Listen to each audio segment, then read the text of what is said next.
Puis-je parler? J'ai failli oublier que j'étais seule, loin de là où les biens-nés jaugent les bouteilles de la Braroudi sans l'accord d'un tiers. Puis-je parler sans complexe de paraître comme celle que je veux réellement être? Pourtant j'ai mon argent souvent mis sur le compte, non de mes compétences mais sur celui de la prostitution. Car, paraît-il, une femme n'excelle pas sans avoir couché avec son patron. Pourtant j'ai des rêves, j'ai des ambitions. Je suis loin de ces faits où seuls les hommes parlent à tour de rôle dans leur hijambo. Pourtant notre douleur, notre bonheur, notre peine, on voudrait les exprimer.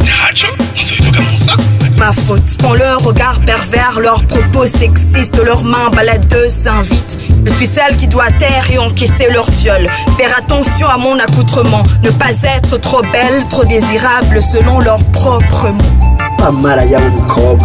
Si c'était ta mère, si c'était ta sœur, cette liberté d'instinct, cette humanité qui vit de mon humilité ou du moins de mon humiliation, la supporterait-elle? Accepterais-tu qu'elle soit traitée comme des objets sexuels?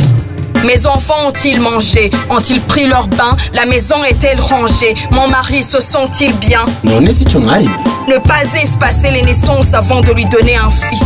Mariée précoce, je suis la femme qui doit nourrir les désirs de son époux, prêter son épaule, bercer les pleurs de mon enfant quand il est faible, je dois être forte. Longtemps, on m'a dit que les gens naissaient avec les mêmes droits. Pourtant, dans mon pays, les filles n'héritent pas. Mais quand il s'agit de mes frères, la loi n'hésite pas. Si c'était ta mère, si c'était ta sœur, l'accepterais-tu?